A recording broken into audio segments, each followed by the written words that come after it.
అండి, అందరికీ నమస్కారం. వెల్కమ్ బ్యాక్ టు గుడివాడ వంటలు. ఈరోజు మన కిచెన్లో రెసిపీ వచ్చేసి ఇంట్లోని చాలా ఈజీగా పర్ఫెక్ట్గా తయారు చేసుకునే గుల్ల మైసూర్ పాక్. మీరు కూడా మీ ఇంట్లో ట్రై చేయండి. ఎలా కుదిరిందో నాకు కామెంట్ సెక్షన్లో తెలియచేయండి. ఇంకా ఆలస్యం ఎందుకు, పదండి కిచెన్లోకి వెళ్ళిపోదాం.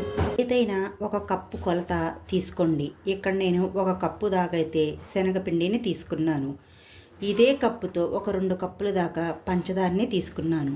అదే కప్పుతో ఒక కప్పు ఆయిల్ని తీసుకున్నాను, సన్ఫ్లవర్ ఆయిల్. అదే కప్పుతో ఒక కప్పు నెయ్యిని తీసుకున్నాను. మీరు కావాలంటే మొత్తం ఆయిల్తో అయినా చేసేసుకోవచ్చు, లేదు అంటే ఒక కప్పు నెయ్యి ఒక కప్పు ఆయిల్తో చేసుకోవచ్చు. మనం ఇప్పుడు ఈ శనగపిండిని జల్లించి తీసుకుందాం. ఈ విధంగా జల్లించి తీసుకోండి. ఇలా జల్లించి తీసుకున్న ఈ శనగపిండిలో ఇప్పుడు మనం ఏదైనా ఒక గిన్నెని తీసుకొని ఆ గిన్నెలో 2 కప్పుల దాకా ఆయిల్ని కానీ నెయ్యిని కానీ వేసుకోండి. ఇక్కడ నేను ఫ్రెండ్స్ ఒక కప్పు ఆయిల్ ఒక కప్పు నెయ్యిని తీసుకున్నాను. ఇప్పుడు మనం దీన్ని వేడి చేసుకుందాం. స్టవ్ ఆన్ చేసుకొని స్టవ్ మీద ఈ గిన్నెని పెట్టేసుకొని మంటను సిమ్ మీద పెట్టి వేడి చేసుకోండి. మీ దగ్గర కేక్ తయారు చేసుకునే గిన్నె ఉంటే ఆ కేక్ తయారు చేసుకునే గిన్నెని తీసుకోండి, లేకపోతే ఈ విధంగా ఏదైనా ఒక స్టీల్ ప్లేట్ని తీసుకోండి. ఇప్పుడు మనం ఈ గిన్నెలో కొద్దిగా నెయ్యిని వేసేసుకొని మొత్తం చక్కగా అప్లై చేసేయండి. ఇలా నెయ్యి అప్లై చేసుకున్న ఈ గిన్నెని రెడీగా పక్కన పెట్టుకోండి. ఇప్పుడు మనం ఏదైనా ఒక మందపాటి కడాయిని తీసుకొని ఈ 2 కప్పుల పంచదారను వేసేసుకోండి. ఇప్పుడు ఇందులోనే ఒక 1/2 కప్పు దాకా నీళ్ళని వేసుకుందాం. ఇప్పుడు మనం ఈ కడాయిని స్టవ్ మీద పెట్టేసుకొని ఈ పంచదారని కరిగించుకుందాం. మనం నీళ్లు పోసుకున్నాం కదా ఫ్రెండ్స్, ఈ చక్కెర అంతా కరిగిపోవాలి. చక్కెర అంతా కరిగిపోయి ఇలా బుడగలు వచ్చి తీగ పాకం వచ్చేదాకా మనం ఈ పంచదార పాకాన్ని పట్టుకుందాం.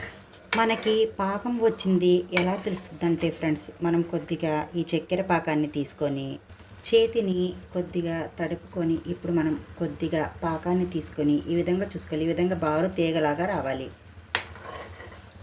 ఇలా తీగలాగా రావాలి. ఇప్పుడు మనం స్టవ్ మంటని లో మీద పెట్టుకొని జల్లించుకున్న ఈ శనగపిండిని కొద్దిగా వేసుకుంటా కలుపుకోవాలి. అంతా ఒకేసారి వేయకుండా కొద్దిగానే వేసుకోవాలి. ఫ్రెండ్స్, నేను ఒక్క లైకే కదా ఫ్రెండ్స్ అడుగుతున్నది. ప్లీజ్ ఫ్రెండ్స్, నా ఛానల్కి ఒక్క లైక్ ఇవ్వండి. మీరిచ్చే ఒక లైక్ ద్వారా నా వీడియో అనేది చాలామందికి రీచ్ అవుద్ది. అంతా పిండిని వేసేసి అసలు ఉండలేమి లేకుండా కలుపుకోవాలి. ఇలా కంటిన్యూస్గా కలుపుతానే ఉండాలి ఫ్రెండ్స్. ఇలా అంతా కాస్త దగ్గర పడ్డాక గుల్లలాగా అయ్యాక రెండో స్టవ్ మీద నెయ్యిని నూనెని వేసేస్తున్నాం కదండి. ఇప్పుడు దీంట్లో వేసేసి కలిపియండి. ఈ విధంగా ఈ ఆయిల్ అంతా కలిసిపోయింది కదండి. ఇప్పుడు మనం కొద్దిగా ఆయిల్ని వేసి కలిపేసుకుందాం. ఇద్దరు ఉండాలి ఫ్రెండ్స్ మైసూర్ పాక్ తయారు చేసుకునేటప్పుడు. ఒకళ్ళేమో ఈ ప్రాసెస్ చేసేటప్పుడు, ఒకళ్ళేమో బాగా కలపడానికి. ఇద్దరుంటే చాలా ఈజీగా అయిపోద్ది. ఆయిల్ అంతా వేసేసాక మనం ఈ లాస్ట్లో వేసిన ఈ ఆయిల్ని కూడా కలిపేసుకొని కాస్త మనకి బుడగలలాగా వచ్చాక స్టాప్ చేసేసుకుందాం. ఇప్పుడు మనం స్టాప్ చేసేసుకొని గిన్నెలో వేసేసుకుందాం. మనం ఈ మిశ్రమం అంతా గిన్నెలో వేసేసుకుందాం. గిన్నెలో వేసాక ఈ స్పూన్తోనే చక్కగా నిదానంగా స్ప్రెడ్ చేయండి. కాస్త చల్లారనిద్దాం. నేనైతే ఫ్రెండ్స్ మా పిల్లలు ఎప్పుడు అరిగారో అప్పుడు నేనైతే ఇదే ప్రాసెస్లో చేసుకుంటాను. మీరు కూడా ఒకసారి ట్రై చేయండి. వేడి మీద ఉన్నప్పుడే మనం గిన్నెలో వేసేసుకోవాలి. ఒక 2 నిమిషాలు ఇలాగే వదిలేద్దాం. ఒక 2 నిమిషాలు వదిలేసినా కూడా ఫ్రెండ్స్ లోపల అనేది ఉడుకుతూ ఉంటుంది. మీకు ఏ షేప్ కావాలో ఆ షేప్లో కట్ చేసుకోండి. ఇప్పుడు ఇలా కట్ చేసుకుందాం. అది మీకు నచ్చిన షేప్ కట్ చేసుకోండి. పూర్తిగా చల్లారిపోయాక నైఫ్తో ఇలా ఘాట్లు పెట్టుకోండి చుట్టూతా. ఇప్పుడు దీని మీద ఏదైనా ఒక ప్లేట్ పెట్టి బోర్లించండి.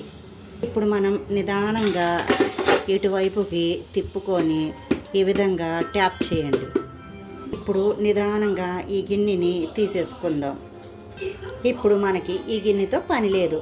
చూడండి ఫ్రెండ్స్, మనకి ఎంత గుల్లగా సాఫ్ట్గా మన మైసూర్ పాక్ అనేది రెడీ అయిపోయింది. Home made Mysore Pak ready. మీకు కనుక రెసిపీ వీడియో నచ్చినట్టయితే మా వీడియోకి ఒక లైక్ ఇచ్చి మీ ఇంట్లో ట్రై చేసి ఎలా కుదిరిందో నాకు కామెంట్ సెక్షన్లో కామెంట్ చేయండి. ఇలాంటి మంచి రెసిపీ వీడియోస్ కోసం మా ఛానల్ని సబ్స్క్రైబ్ చేసుకోండి.